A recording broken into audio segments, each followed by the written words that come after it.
Well, hey there, and welcome back to the Pilates Business Podcast. I'm Seran Glanfield. I'm the founder of Spring 3 Studio Business Consulting. And every single day of the week, I am here helping studio owners to build and grow a profitable and robust boutique fitness studio business. I'm sharing with you some of the insights, some of the tools, tactics, resources, and strategies that I have used over the last decade plus of standing side by side with hundreds of studio owners around the world, helping them build a profitable business that they love being a part of, that they love leading. And I want to talk today about something that comes up, I would say almost always when we are working with studio owners every single day, every single week, I would say. And yes, pricing is a big sort of piece of the puzzle. It often is the piece that we spend a lot of time worrying about. And oftentimes there is this sort of worry in the back of your mind where probably more often than you'd like to admit, where you're thinking about your pricing. And what I see very often with studio owners, especially when they are also sort of the heart and soul of the business, especially when they've built the business from the ground up, and especially when they absolutely love what they do and they love to teach and they love to share it with their clients and the members of their community. And I know that you are exceptional at what you do. I know you've invested in yourself, in your teaching skills, in your continuing education. I know that what you do changes people's lives. I know that your clients love you. And yet you might be wondering whether your pricing reflects that. And oftentimes, honestly, it doesn't. And it often doesn't, not because you don't want to charge more, but because it probably feels a little bit risky.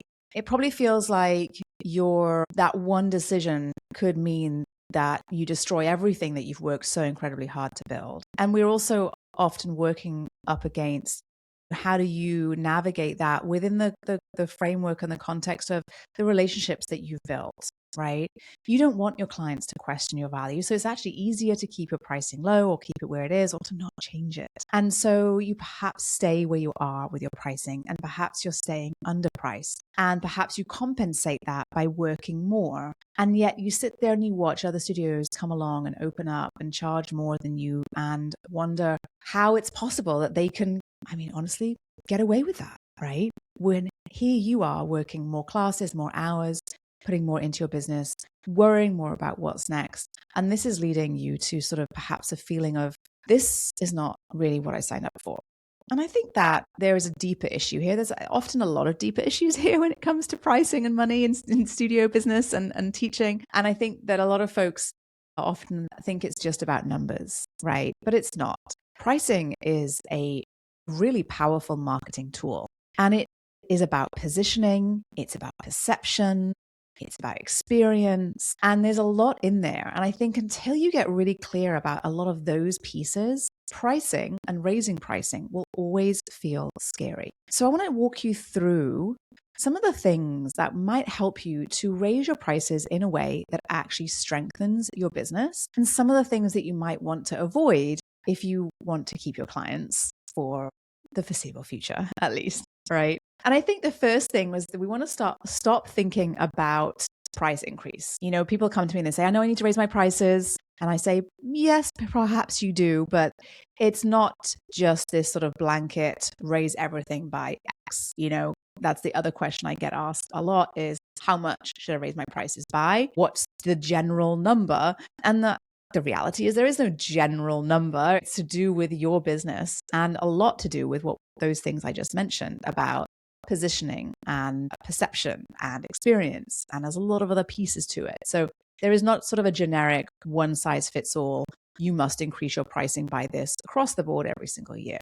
Okay. And I want to get you out of that thinking. That's one way I'm not going to say you can't do that. You can do it that way. It's a very linear way of thinking when it comes to pricing and business. I think there's a lot more sophisticated ways to do it. And I think in the environment that we're in today, I think we have to evolve our thinking around pricing and be a little bit more sophisticated in the market that we're in with the competition that we have. So we want to stop just thinking about price increase and we start thinking about the value evolution, right?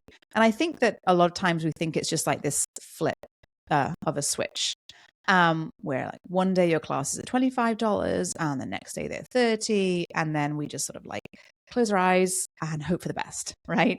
Hope that clients just accept it.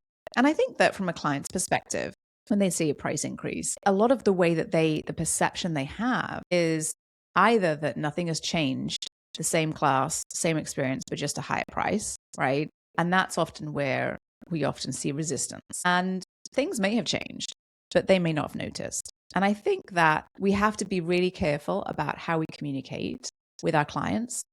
And we have to set these sort of baseline communication activities in order to be able to showcase and continue to showcase the amazing impact that your classes have on your clients. And so if the only email your client's going to get from you for the whole year is your pricing increase email, then they're going to react to that, probably not in such a terribly good way. And so instead, we want to shift your pricing as your business evolves, right? So not randomly, not reactively, not because you haven't done it in 6 years, but because the reality is that it's likely your studio has evolved. The studio probably is not the same studio that it was a year ago. You've certainly improved as a teacher. You've certainly improved in terms of your operations.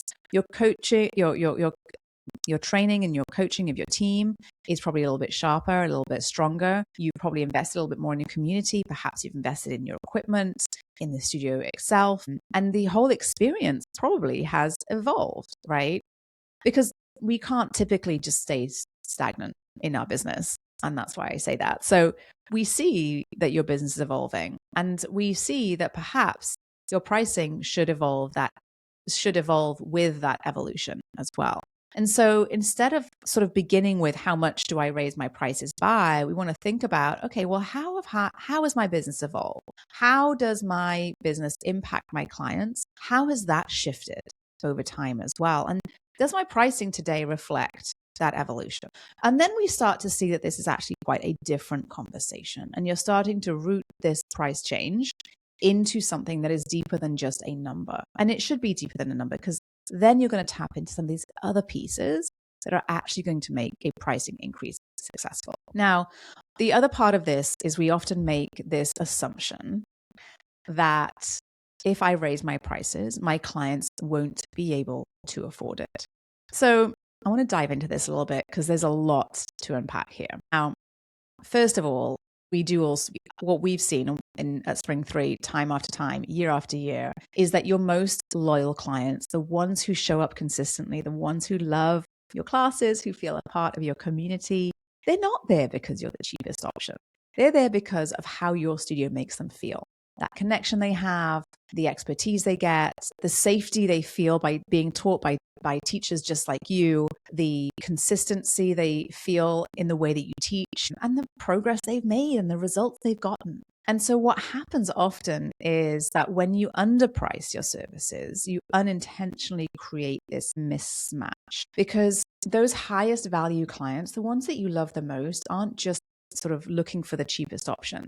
They're looking for the option that is most aligned with what they're looking for from their movement practice, right? And oftentimes underpricing can actually erode that trust, because sometimes there's this sort of concept of, well, what's the catch, right? Why is this price so low? Why am I going to buy a 10 pack and then the studio closes? This seems crazy to be this cheap. Will the studio still be here next year? So when you're avoiding raising prices, and when you're avoiding having your price reflect the value and the impact of what you do, it's often more about protecting, I'm going to say it, sorry, protecting your own perhaps discomfort, not about necessarily protecting your clients. And this is like a whole world, you guys, of that I could go and talk about for a long time. But this is often what we are actually doing. We're actually protecting ourselves because we are concerned and we have a lot of fear. We're not actually protecting our clients from higher prices. So when we think about pricing and we're pricing right, it's not a betrayal of your clients, right? There's a lot of emotions here tied up around all of this. It's not like you're betraying your clients. And I think that for those of you who have really strong relationships with your clients, you often feel like that. I hear often studio owners will say to me, this client's been with me since day one. I can't increase my pricing on that person, right? And the reality is that if you're then losing money on that person, you're not doing them or you a favor at all. So it's a commitment to the longevity of your business and to be able to continue to deliver what you do so well to those clients, especially those long-standing clients who clearly want to keep coming back. It's a commitment to them and to your business and to yourself that you can continue to do the this amazing thing that everybody loves. So it's not a betrayal, and it's not about necessarily, we often kind of mask it in sort of, we want to save our clients from this extra cost. It's often more about our own discomfort as well. So let's talk a little bit about what it is what are the fails that I see? Because there are times where I see studio owners completely mismanage a price increase, and I don't want to see you do that. So I don't want you to stay with your prices too low for too long and be undervalued. I think that does not help you in this industry at all, and it definitely steals your profit. So we don't want that. But we also don't want to be haphazard or really create issues with a pricing increase. And there's a way to do it where it doesn't. There's a way to do it where it's actually a piece of cake. That's what we see more often, because inside of Thrive, we coach our studio owners through that process so that it happens in a way that really only positively impacts their business on every level, except for the people that don't listen to that advice. And that's what I'm going to talk about next. So the price increases that don't create a problem, that don't create that client drop off, because I do know that is the biggest fear. And it should be, because when it is handled wrong, that is exactly what will happen. You will lose people if you handle a price increase poorly. But that's not always to do, isn't usually because of the actual price itself. There's only been a couple of instances where I've seen studio owners really ramp up their pricing in an extreme way. And that does tend to sort of rub clients the wrong way. So, if you're looking to double your prices overnight, yes, you're probably going to lose clients. If you're going to, make your pricing so that that it is going to be a huge extra outlay for your clients, yes, you probably will lose clients. And no amount of improved communication or will save you from that. There is a limit to what people can spend. So we want to be careful about that.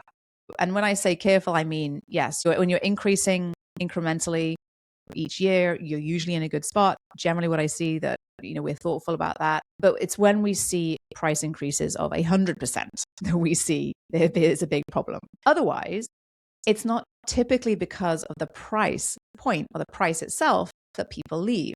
It's usually because of how that price change is introduced. And I will say that often, because we have a lot of anxiety around pricing and because we have a lot of fear around it, a lot of times pricing increases is sort of like a last minute announcement.